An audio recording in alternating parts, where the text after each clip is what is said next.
네, 오늘의 정치권 이슈 유용화 한국외대 초빙 교수, 김재섭 국민의힘 대선 경선 준비위원 두 분과 분석해 보도록 하겠습니다. 어서 오십시오. 안녕하세요. 안녕하십니까?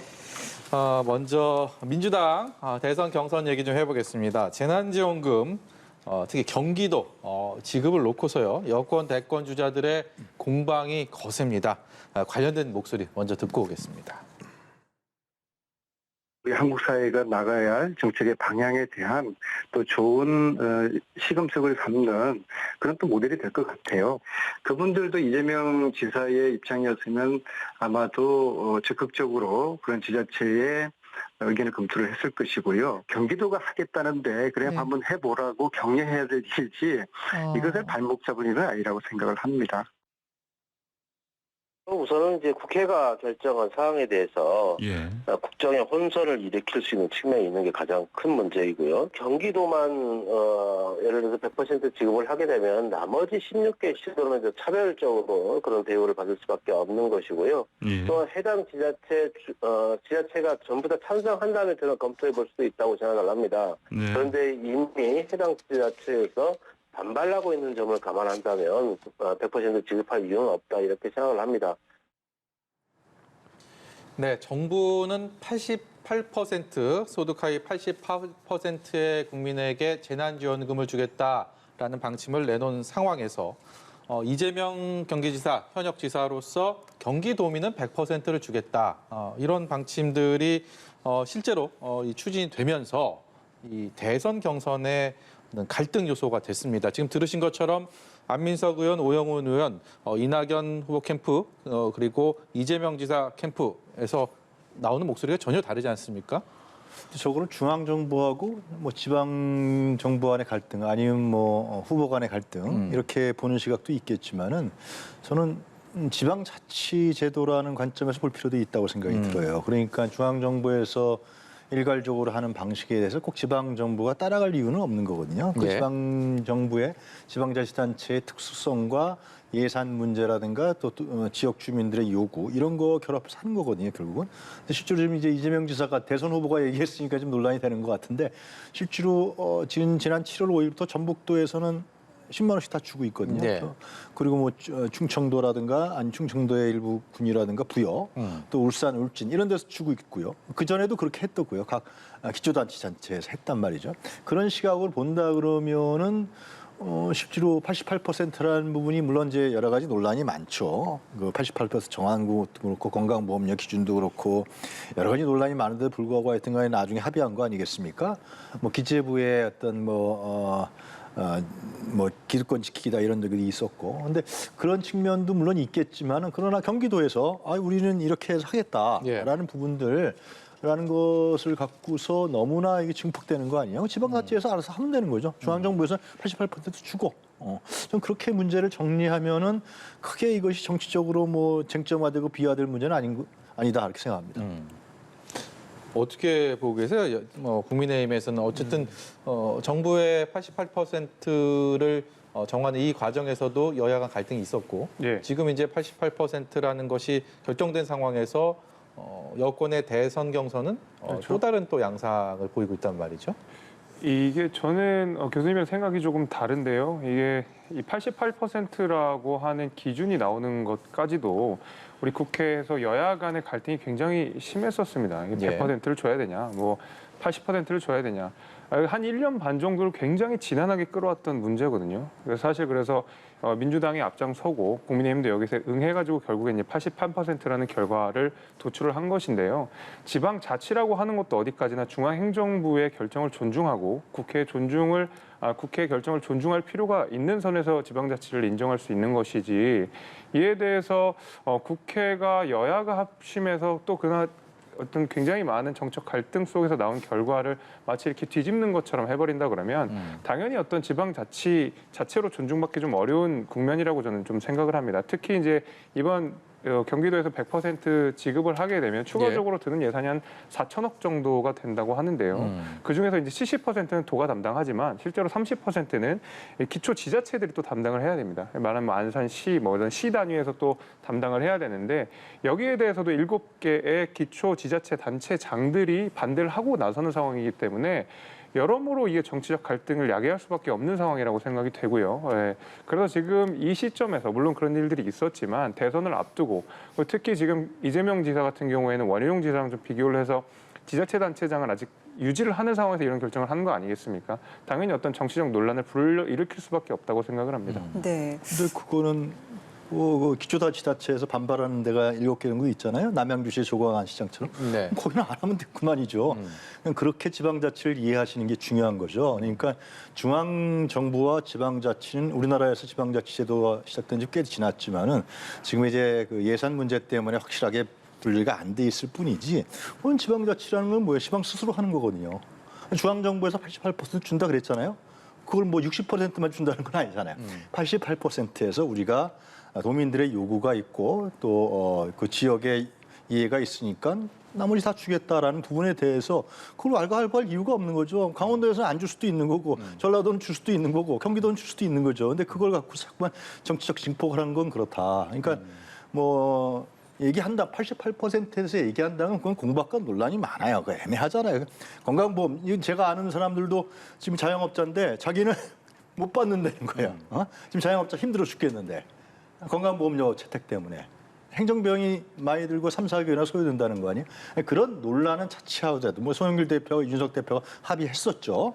그런 정치적 논란을 차치하더라도 이것은 깔끔하게 알아서 하는 거죠. 알아서 하는 부분에 대해서 왜 자꾸만 그러면은 뭐 서울시에서도 오세훈 시장이 줄 수도 있는 거죠. 서울시 예산으로. 그럼 서울시 오세훈 시장이 준다 그러면 그거는 뭐 반정부적인 건가요? 그거 같지 않죠. 그거 아니라는 거죠. 그런 식으로 해서 지방자치에 대한 이해를 하고 이 문제를 바라봐야 되는 것이지 중앙정부라든가 어떤 중앙정치의 갈등, 정치공학적 갈등으로 자꾸만 이 문제를 바라보면 이 문제는 풀 수가 없는 거죠. 저도 이제 얘기를 좀 이게 정치적 갈등이라고 볼 수 없는 것이요. 사실 뭐 이재명 지사는 도지사로서 이 정치적 논쟁에 참여한 것은 아니지만 민주당의 대선 후보로서 지금 뛰고 있는 분이시고 당연히 이 100%라고 말씀하셨을 때 다른 지자체에도 영향을 줄 수밖에 없습니다. 결국 경기도만 특별히 차별해서 준다는 것 때문에 다른 지역을 또 차별하고 소외시킨다는 문제도 분명히 있는 거거든요. 과연 이게 이제 민주당의 책임 정치라고 하는 부분에 있어서 과연 다른 지역과의 형평성이라는 문제에 있어서 대선 후보니까 문제가 되는 것이죠. 교수님 말씀하신 대로. 그렇기 때문에 저는 이제 문제가 될 수밖에 없고요. 무엇보다도 1년 반 동안 정말 지난한 합의가 있었습니다. 민주당 내에서도 반발이 나온 상황 아니겠습니까? 그래서 이제 비판하지 않을 수 없다고 생각이 됩니다. 네. 원칙적으로야 유영학 교수의 말씀이 또 맞습니다만 이것이 또 대선 국면이기 때문에 또 다른 진영 간에 그리고 각 후보 간에 그런 또 이해관계가 맞물리다 보니까 여러 가지 그런 추측들 거기에 대한 또 의혹 제기들 이런 것들이 있는 이런 상황 아니겠습니까? 그러니까 그건 대선 후보들이 이러한 그 메시지 세팅을 통해 갖고 검증 받는 거죠. 그거는 예를 들면은 윤석열 후보가 어떤 생각을 갖고 있는지 모르겠는데 내놓고 어떻게 하겠다. 그러면 그다음에 또 뭐 홍준표 후보, 또 여기 이낙연 후보, 정세균 후보 생각이 있을 거 아니에요? 그럼 국민들이 판단하는 거죠. 판단하는 것이죠. 이걸 갖고서 전 국민 재난지원금을 100% 다 주는 게 옳은 것인지, 아니면 선별 지원해서 옳은 것인지, 전 국민 재난지원금의 성격은 무엇인지, 그럼 코로나 상황에 대해서 어떻게 대처하는 것이 맞는 것인지, 뭐 그런 거에 대한 검증을 하는 거고요. 그리고 경기도가 차별한다는데 그 차별을 이해하지 말고 독자성으로 이해하는 것이 전 중요하다고 봐요. 오세훈 서울시장도 100% 줄 수 있다고 봐요. 그럼 차별인 거예요? 서울시 예산이 더 많잖아요. 그건 차별성이 아니라 독자성으로 봐야 지방자치에 대한 이해가 기본적으로 깔리는 것이다. 그런 큰 폭으로, 큰 차원에서 볼 필요가 있다는 생각이 다시 말씀드립니다. 네. 이재명 민주당 예비후보가 오늘 오후에 국회에서요 대표 공약 중에 하나인 기본주택 정책의 세부 내용을 발표를 합니다. 발표 후에 이제 부동산 정책 관련해서 기자간담회도 진행을 하는데요. 기본 시리즈로 이 정책 이슈를 선점하겠다는 건데 좀 이 부분에 대해서 좀 각종 논란을 좀 뛰어넘을 수 있겠습니까? 근데 이제 그 말이 이제 기본이다. 그래서 이제 기본소득이다 그러면 이제 그 이재명 지사가 먼저 내놓은 건 아니에요. 우리나라에도 보면 5년 전부터 이제 베이직 인컴이라 그래서 기본소득에 대한 연구가 많이 있었는데 이건 좀 이렇게 이해하셨으면 좋겠어요. 그러니까 꼭 이재명 지사가 하니까 이것이 이제 대선 후보니까 정치적 논란이 되는데 지금 이러한 그 코로나 시대, 포스트 코로나 시대에 있어서 불투명하잖아요. 삶이 불투명하잖아요. 지금요. 지금 델타 변이 바이러스까지 나오는 바람에 어떻게 될지 몰라요. 그리고 이 양극화는 더 심해지는 것이죠. 불안해요. 그죠? 내 삶이 어떻게 진행될지 아무도 모르는 거예요, 현재요. 마스크 계속 써야 되는 건가요? 예? 불안해요, 굉장히 불안하고 불투명한. 이런 상황에서 생활에 대한 삶에 대한 안정적인 부분을 준다라는 거죠. 거기서 이제 저는 뭐 기본소득이라든가 기본주택이라든가 그런 측면에서 예를 들면은 이재명 지사의 어떤 그런 그 국민의 삶이라든가 생활 문제에 대해서 자기 자신이 수용하고 반응성이 있다라고 봐야 될 것 같아요. 그 다음에는 논란이 그럼 재원은 어떻게 할 것이냐는 문제, 언제 줄 것이냐, 어떻게 줄 것이냐 이런 부분으로 들어가겠죠. 그것도 다른 차원의 문제란 말이죠. 그러면 지금 현재의 복지 시스템 갖고서 현재의 문제를 해결할 수 없다는 것은 북유럽 국가에서도 증명된 거 아니겠어요, 예. 실제로? 지금 현재 복지 시스템 갖고 이러한 뭐 4차 산업혁명 시대라든가 노동의 우보화 시대에 그 대중들의 삶을 어떻게 할 것인가를 현재 복지 시스템 갖고 안 돼요. 예. 이낙연 교수 후보도 신복지 시스템에 되는 거 아니겠어요? 그럴 경우에 그럼 재원 문제와 단계적으로 어떻게 해결할 것이라는 문제 차원으로 옮겨가는 것이 맞다. 그래서 기본주택도 오늘 발표한 걸 봤는데요. 그렇게만 된다면 좋은 거 아니겠어요? 상당히 좋죠. 예. 거기 이제 재원 문제랑 세금을 어떻게 할 것이라는 문제라든가 이런 문제는 그다음에 논의 차원이 아니겠냐 생각이 들어요. 네. 저희가 방송 시작하고 나서 거의 대부분의 얘기가 이재명 지사와 이렇게 직접적으로 연관이 돼 있는 얘기들입니다.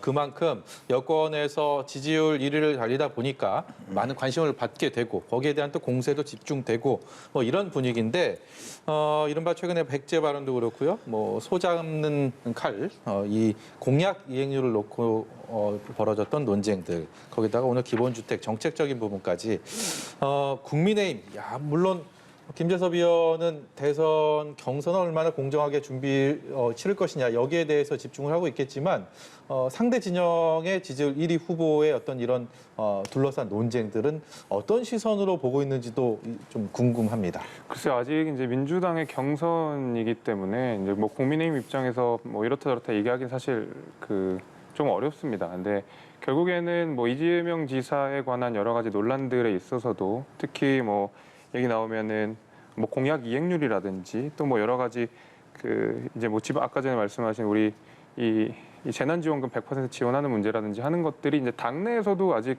뭐 이 논의들이 좀 있는 것 같아요. 예. 그리고 이게 다 민주당 내에서 선관위가 있고 그 선관위의 판단을 존중하는 방식으로 일단은 저희는 이제 관망을 하고 있는 상황이지만 다만 이제 민주당 내에서 이제 도 넘게 벌어지는 네거티브 같은 경우에는 대선 국면 전체를 희화화하거나 내지는 대선 국면 자체를 좀 질라준 수준으로 떨어뜨릴 수 있기 때문에 어쨌든 민주당이 대통령이 되든 국민의힘이 대통령이 되든 결국 국가 지도자를 뽑는 과정에서 도 넘은 네거티브 같은 경우에는 대선 과정 전체를 희화화시킬 수 있기 때문에 괜한 정치 혐오를 일으키지는 않은 정도로 그렇게 좀 높은 수준에서 이루어졌으면 하는 그냥 바람 정도를 가지고 있습니다. 예. 선거철마다 등장하는 이슈인데요. 경기 북도 설치 문제, 분도 논란인데 민주당 대선 주자들이 이 분도론을 본격적으로 거론을 하기 시작했습니다. 늘 좀 선거 때는 반짝 또 이슈가 되다가 지지부진해졌기 때문에 이 부분도 좀 어떻게 생각하시는지. 이재명 지사와 관련된 문제예요. 예, 그러네요. 그런데 이것은 저는 이런 기준이 필요할 것 같아요. 그러니까 영국이 브렉시트를 해서 EU를 탈퇴했잖아요. 마찬가지로 경기 북도가 독립을 하겠다는 거예요. 독립이 됐을 때 경기 북도에 있는 주민들이 더 잘 살 것이냐, 예. 경제적으로 더 풍요를 이룰 것이냐 이러한 관점에서 볼 필요가 있어요. 그러니까 이 지사 측 얘기로는 뭐 이것이 지금 남부에서 360조, 북부에서 92조 예산이기 때문에 서로 교환하는 것이 북도에 있는 주민들이 더 혜택을 보기 때문에 예. 더 유리하다. 이러한 주장인 것이고요. 반면에 이제 이낙연 후보라든가 정세균 후보는 분리해서 북도의 독자성을 갖고서 뭐 규제 문제라든가 이런 걸 해서 행정적인 규제라든가 지원을 받아서 하는 것이 더 북도 주민들이 더 잘 살게 되는 거 아니야? 뭐 기준은 그거 아니에요? 더 잘 살 수 있느냐 아니면 과거로 돌아가느냐 더 나빠지냐 이 기준이거든요. 그래서 이 문제 같은 경우는 굉장히 조심스러운 문제인데 그렇게 해서 제가 봤을 때는 이거는 좀 용역을 맡긴다든가 해서 어떤 부분들이 과연 경기 북도 주민들에게 유리한 것인지 이러한 기준에서 논의를 펼쳐나가는 것이 좋지 않을까라는 생각이 듭니다. 그냥 정치적 공방보다도 그런 판단이 듭니다. 저는. 이번에는 조금 다른 결론이 나올 가능성도 있을까요? 어떤 결론? 경기 북도에 대한 그동안의 어떤 논쟁에서 한 걸음 더 나아가는 뭔가 변화된 결론이 나올 가능성이 있다고 보십니까? 그 변화된 결론이라는 게 죄송합니다. 예, 어떤 네. 경기도 이게 뭐 이런 안들이 실제로 실현될 가능성이 그 동안에는 아니, 사실 좀 이건- 없지 않았어요? 예, 이건 쉽지 않겠죠. 왜냐하면 이것은 그러면 경기 북도 주민들이 다 찬성해야 되는 예. 측면들이 있는 것이고, 그건 좀 대선 후보 국면이기 때문에 이것도 하나의 민주당 내에서의 검증으로 봐야겠죠. 경기 북부에 사는 사람들이 과연 뭐 이낙연 후보라든가 정세균 후보의 의견을 존중하는 것인지 예. 이재명 지사의 의견을 존중하는 것이 이제 이 부분에 대한 여론이 갈릴 거라고 생각이 드는데요. 근데 좀 더 이런 부분들은 이제 정책적인 부분이기 때문에 예. 구체적 데이터가 필요할 것 같고 이제 내일 열리는 이제 첫 번째, 두 번째인가 TV 토론이 토론이요? 있지 않습니까? 네. 그 토론회에서 예를 들면 상당히 공방이 되겠죠. 그때 어느 후보가 더 설득력이 있는지 데이터나 그런 것들을 저는 구체적으로 제시할 필요가 있다고 생각이 듭니다. 예. 이번에 야권 얘기 좀 해보겠습니다. 국민의힘의 최대 관심사는 가장 화제를 몰고 있는 그런 이슈는 뭐니 해도 최근에 영입한 외부의 두 주자입니다. 윤석열 전 총장 그리고 최재형 전 원장. 아무래도 당내 기존 정치인이 아니기 때문에 어떤 세력이 기존 주자보다는 좀 약하지 않겠습니까? 그렇기 때문에 어떤 세모를 위한 스킨십이 훨씬 더 요구될 것이고 그런 과정에서 뭔가 두 후보 간의 총성 없는 전쟁이 일어나지는 않을까 이런 생각들, 이런 시선들도 있을 것 같은데요. 실제로 좀 분위기는 어떻습니까? 뭐 아직까지는 뭐 과열량상이라고 볼 만큼의 새 경쟁은 없는 것으로 확인이 되고요. 아직까지도 윤석열 전 총장이나 최재형 전 감사원장 같은 경우에는 들어 입당하신 지가 얼마 안 됐다 보니까 당 안에 있는 여러 인사들에게 인사를 좀 드리는 그런 과정에 좀 있는 것 같고, 윤석열 전 총장 같은 경우에는 이제 바로 이제 저번 주에 입당을 하셨고, 원래 그 전부터 윤석열 총장을 지지하던 국민의힘 그룹들이 있었기 때문에 조금 무난하게 이제 당 생활을 좀 시작을 하시면서 새를 좀 갖추고 계시는 것 같고요. 좀 오히려 윤석열 전 총장 같은 경우에 밑바닥 다지기를 더 많이 하고 있는 것 같습니다. 보면은 이 각 서울에 있는 당협위원장들, 그다음에 당직 그 사무처들 뭐 이렇게 해서 여러 이 당 안의 인사들을 두루두루 만나는 작업들을 좀 많이 하시는 것 같고요. 반면에 이제 최재형 원장 역시도 비슷한 행보를 이어가긴 하지만 본인이 가지는 어떤 이미지를 더 강화하기 위해서 대외 메시지나 혹은 이제 언론 대응 같은 소위 말하는 공중전에 조금 더 힘을 쓰는 이 모양들을 좀 보여주고 있습니다. 그에 따라서 이제 후보 간의 성격에 따라서 거기에 이제 그룹들이 조금 성격도 좀 다른 것 같아요. 그래서 이 윤석열 전 총장 같은 경우에는 다선 중심으로 좀 모여 있는 것 같고요.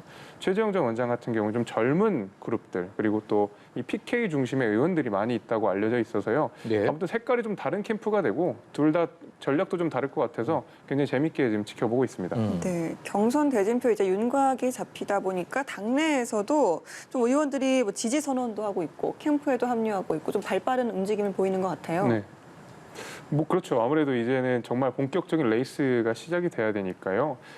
저희가 8월 말에 이 경선 후보로서 등록을 하게 되면 바로 9월부터 열차가 가게 됩니다. 이제 이준석 대표 표현에 빌리면 버스가 떠나게 되는 것인데요. 버스가 떠나게 됐을 때 여러 가지 검증 절차들이 있습니다. 특히 이 경선 준비 내 안에 있는 후보 검증위에 어떤 검증을 통과해야 되는 문제가 있고요. 또 굉장히 많은 토론회가 잡혀 있기 때문에 어떤 방식으로 이루어지는 어떤 토론회에 내가 어떤 식으로 대응을 해야겠다는 그 각각의 전략들이 분명히 있어야 됩니다. 그래서 그 안에서도 캠프 내에서도 어떤 식으로 우리가 토론을 응대를 해야 되는지 어떤 메시지를 내야 되는지 어떤 공약들을 내야 되는지에 대해서 굉장히 분주하게 움직이고 있고 예. 어느 정도 새해는 이미 갖춰진 것 같습니다. 그래서 아직 중간지대라고 불릴 수 있는 그러니까 당내에서 중간지대라고 불릴 수 있는 분들은 거의 없는 것 같고요. 저같이 이런 대선 경선 준비위원회로서 중립을 지켜야 되는 몇몇 인사들을 제외하고는 어느 정도 캠프 소속이 돼서 각자 이제 치열한 이 경쟁들을 벌이고 있는 그런 상황입니다. 윤석열 전 총장 같은 경우는요, 기존 주자들의 공세가 강화되고 있습니다. 여권은 물론이고 야권 내에서도 이렇게 공세가 집중되다 보니까 또 특히 최근 들어서는 윤 전 총장의 어떤 발언 하나하나가 정치권의 대선 경선 레이스에 좀 파문을 몰고 오는 경우들이 꽤 있어서 과연 이 리스크를 또 어떻게 관리하느냐도 굉장히 큰 과제가 아닐까라는 생각이 드는데요. 그렇습니다. 아마 국민의힘에서는 고민이 많이 되겠죠. 입당을 했기 때문에 지금 앵커께서 지적하신 대로 어떻게 관리할 것이냐라는 고민이 될 것 같은데 그러나 거의 매일 쏟아내는 그 발언이 상당히 저는 이제 헛웃음이 좀 많이 나왔는데 페미니즘 문제라든가 아니면 부정식품 문제라든가 일반인의 상식에서는 도저히 잘 이해가 안 가는 그러한 발언들을 쏟아내고 있거든요. 그래서 이런 부분들이 이제 국민들이 어떻게 바라볼 것이냐라는 문제가 있을 텐데 저는 그래서 왜 윤석열 전 총장이 이렇게 이한열 열사 문제도 그랬죠. 부마항쟁 가서 60항쟁 이한열 열사 부마항쟁이냐 얘기하고 예. 그런 게 한두 개가 아니란 말이죠. 밀란부터 해서 한 지금 10여 개가 되는 것 같아요. 이런 문제에 대해서 이런 것은 뭐 여권에서 공세를 가한다. 야권에서 내부 견제한다. 이걸 떠나서 저는 윤석열 전 총장이 오랫동안 검사 생활만 오래 하는 바람에 상당히 그리고 그 안에만 갇혀 있어서 그런지 이 대중들의 삶에 대한 고민과 어떤 궤적에 대한 이해가 굉장히 낮다 수준이 아주 낮다. 이런 생각이 많이 들어요. 그러니까 그러면 이 현대 정치인들이 대중에 대한 삶을 이해하지 못하고 대중의 생활에 대한 이해를 못할 경우에 어떻게 국정 운영을 하고 대통령이 되고 정치적으로 활동을 할 수 있겠냐. 이런 회의가 굉장히 듭니다. 한두 번은 뭐 말실수다 이렇게 얘기할 수도 있겠지만 이게 뭐 10여 차례 이러한 그 상식적으로 이해가 가지 않는 페미니즘에 대한 의미도 잘 모르는 것 같아요. 제가 봤을 때. 페미니즘이라는 건 남성 중심이라든가 남성 특권이라든가 이러한 부분에 대한 이해도 잘 못하는 것 같은데 그럴 경우에 너무나 준비가 되지 않은 상태에서 그냥 검찰 생활만 하고 나온 것이 아니냐. 국가주의적 사고에 상당히 갇혀 있는 이런 후보란 말이죠. 과연 이거를 과연 단기간 내에 아무리 국민의힘의 그 정치적 훈련받은 참모들이 도와준다고 할지라도 이거를 극복해낼 수 있을 것이냐. 또 딴 데 가면 또 기자들이 마이크 대면 또 이제 딴 소리 하지 않겠느냐. 뭐 그런 생각이 많이 드는데요. 국민에서 어떻게 볼지 모르겠어요. 이에 대해서는 김재섭 위원의 견해도 들어봐야 될 것 같습니다. 일부 말실수가 있었던 거를 인정하지는 않을 수 없을 것 같습니다. 그러니까 국민들의 눈높이에 충분히 맞는 말씀을 하진 못하셨던 것 같고요. 다만 이제 아무래도 그러다 보니까 윤석열 캠프 쪽에서도 그렇고요. 그다음에 국민의 입장에서도 윤석열 전 총장이 이해하고자 하는 그 취지들을 더 이야기를 하게 되는 경향들이 좀 있는 것 같습니다. 그 안에 이제 의미는 뭐였다라는 식으로 말하자면 이제 변명을 좀 하게 되는 것 같은데 그 메시지가 잘 됐다고 저희 보지 않습니다. 다만 이제 대선 국면을 거쳐가면서 여러 가지 이제 좀 이렇게 교정되어가는 작업, 좀 업그레이드 되어가는 작업이라고 좀 봐주시면은 선회를 해주시면 감사할 것 같고요. 다만 이제 말꼬투리 잡기로 여당이 지나치게 공격하는 거는 좀 삼갔으면 좋겠다라는 생각이 좀 듭니다. 교수님 말씀하신 그 이한열 여사 관련 문제도 사실 그 안에 내막을 잘 살펴보면은 전혀 이제 그 내용은 아니었었거든요. 그러니까 정확하게 짚었는데 카메라의 각도에 따라 좀 그렇게 않다는 것이 이미 뭐 다른 언론 보도를 통해서 나온 바가 있고. 과도한 말꼬리 잡기 역시도 그것이 과연 잘하는 일인가? 그러니까 윤석열 전 총장이 잘했다라는 것과 별개로 말꼬리 잡기 역시도 그렇게 좋은 모습은 아니라는 생각이 좀 들고요. 사실 저희도 뭐 말과 관련된 문제는 여당에 대해서 비판할 부분이 굉장히 많습니다. 어쨌든 아직 민주당의 경선 과정이니까 그 말을 다 저희가 하지는 않겠지만은 그런 부분에 있어서는 좀 상호 간의 페어플레이가 더 있었으면 좋겠다는 생각이 듭니다. 예. 그리고 국민의힘은 이제 국민의당과의 합당 문제를 또 앞에 두고 있는데 이준석 대표는 국민의당에서 시간을 좀 끌고 있다라는 입장이고 국민의당에서는 뭐 갑질이다. 그리고 또 오늘 권은희 의원이 안철수 대표의 독자 출마, 대선 출마 가능성까지도 이야기를 했습니다. 합당이 좀 순조롭게 흘러가겠습니까? 글쎄요. 지금 상황은 좀 어렵다는 생각이 좀 듭니다. 근데 저는 국민의당이 전혀 국민의당에 나오는 메시지를 전혀 납득하기가 어렵습니다. 이 합당 논의가 나온 것은 저희가 4.7 재보궐선거를 준비하는 과정에서 오세훈 시장과 안철수 대표 간의 단일화 협상에서 상당히 궁지에 몰린 안철수 대표가 합당을 일방적으로 선언한 면이 있습니다. 당시에 국민의힘은 여기에서 어떤 화답도 하지 않았고 안철수 대표는 조건 없는 합당을 내걸면서 단일화에 임했었거든요. 그리고 보궐선거가 끝나고 오세훈 시장이 당선이 된 이후에 국민의힘과 국민의당의 합당 논의가 그 당시에도 있었습니다. 4월 중순 정도예요. 근데 조건이 붙었습니다. 당시에. 그래서 당원들의 의사를 확인하고 합당하겠다. 그러니까 하나의 조건이 붙던 거죠. 그래서 뭐 당원의 의사를 확인하는 건 당연한 절차니까 저희가 시간을 좀 준 바가 있습니다. 그러니까 전국을 순회를 했었고 그 이후에도 계속 조건들이 붙고 해서 사실 지금까지 온 거였거든요. 그러니까 처음에는 전혀 아니라고 부인했던 뭐 지역위원장 공동임명이라든지 시도당 위원장 공동임명이라든지 하는 내용들이 추가가 되면서 국민의 입장에서는 안철수 대표 스스로가 얘기한 내용을 다 이렇게 번복하는 것이 과연 맞는 이야기냐. 이걸 보고 우리 보고 어떻게 갑질이라고 할 수가 있겠냐. 본인이 내건 약속을 지키지 않는 것을 비판한 것을 가지고 갑질이라고 하는 것은 말이 안 된다라는 입장인 것이고 예. 그런 부분에 있어서는 국민의힘은 좀 강경하게 대응하는 면이 좀 있고요. 예. 안철수 대표 스스로도 대선 출마를 하지 않겠다고 약속을 한 바 있기 때문에 아마 정치적 도의를 위해서라도 대선 출마는 안 하지 않을까라는 것이 제 생각입니다. 예, 마지막으로요. 다 끝난 얘기인 줄 알았는데 이 얘기가 또 불거지고 있습니다. 여야 원내대표가 국회 하반기에 후반기에 법사위원장을 이제 민주당에서 국민의힘으로 주는 것이다. 넘기기로 합의를 했다. 그래서 끝난 줄 알았는데 이게 민주당 내에서 또 견해가 엇갈리면서 의원총회에서 다시 논의한다 그러고 그러니까 김기현 원내대표는 다시 또 경고장을 날리고 네. 이 법사위원장을 어디가 가져가느냐 그리고 권한을 어떻게 두느냐 이것을 가지고 21대 국회 시작하면서부터 시끄러웠는데 여전히 이게 또 진통이 있는 것 같습니다. 그러니까 이제 윤호중 원내대표나 민주당 지도부에서는 이 상임위 배분 문제, 그래서 국회를 정상화하는 문제, 그래서 이제 독주나 오만 소리도 많이 들었잖아요. 예, 예. 그가지만 그러니까 그것을 하기 위해서 이건 당연히 이제 국민의힘 측에서는 법사위원장을 요구했던 것이고요. 그래서 이제 조건을 건 거죠. 법사위의 자구 해석, 네. 자구 심사 이 부분을 갖대 그것만 갖대 그 다음에는 그걸 60일로만 한다. 이렇게 해서 본회의에서 통과시키자. 그러면 이제 옥상옥이 되는 마치 뭐 법사위가 상원도 아닌데 상원 역할을 했단 말이죠. 그리고 항상 꼬투리 잡고 아주 국회 파행의 진원지였어요. 문재인 정부뿐만 아니라 그전에도 항상 그랬단 말이죠. 그렇게 하자 그러는데 실제로 당내에서 이제 반발이 나온 거죠.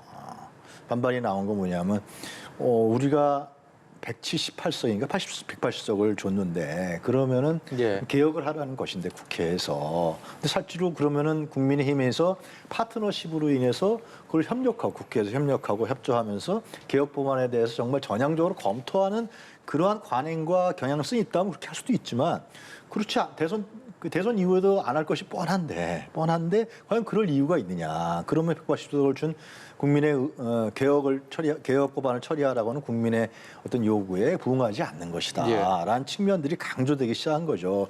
근데 이거는 제가 봐도 만약에 60일로 한다 그래도 계속 논란이 될 수밖에 없을 것 같아요. 예. 법사위의 권한이 이상하게 과대 포장돼 있기 때문에 그래서 차라리 이게 자꾸 심사만 한다 그러면은 그때도 처음에 안이 나왔던 게 있는데 예를 들면 국회의장 산하에 그것만 별도로 예를 들면 헌법과 배치되는지 다른 법률과 배치되는지 이거 하는 거 아니에요? 예. 그렇게 해서 하고 법사위는 그 법사위라는 단독 상임위 거기 역할에 정착시키는 것이 나중에 가서도 이건 논란이 없지 않겠느냐 그런 안들을 좀 다시 한번 탈피하면 어떤가 하는 생각이 듭니다. 예, 시간은 거의 다 됐는데 예. 김기현 원내대표가 합의 깨지면 국회 진흙탕 될 것이다. 오늘 이런 얘기를 했습니다. 어떻게 흘러갈 거라고 보십니까? 이 법사위라고 하는 것이 가지는 국회에서 상징성 같은 것들을 고려했을 때 당연히 이제 야당한테 주는 것이 맞았지만 사실 1년이 넘도록 지금 여당이 가지고 있었지 않습니까? 저는 교수님 말씀하신 내용 상당히 공감을 하지만 이런 부분도 좀 고민을 해봐야 될 것 같습니다. 국민들이 민주당에게 많은 의석수를 줬지만 그리고 이제 법사위원장 가졌지만 개혁 입법이라고 하는 것들을 제대로 처리하지 못했습니다. 예. 의결 정족수라든지 의석수라든지 충분했거든요. 과연 이제 와서 민주당이 다시 법사위를 가져간다고 해서 그걸 처리할 수 있느냐? 저는 아니라고 생각합니다. 결국에는 여론에 못 이겨서 몸을 사리면서 추진하지 못했던 입법들이 있는 것이거든요. 예. 이제 와서 시간이 없어서 못했다. 법사위를 다시 가져오면 할 수 있다는 것은 제 생각에는 변명 이상은 아니라고 생각합니다. 예, 오늘 말씀은 여기까지 듣도록 하겠습니다. 고맙습니다. 감사합니다.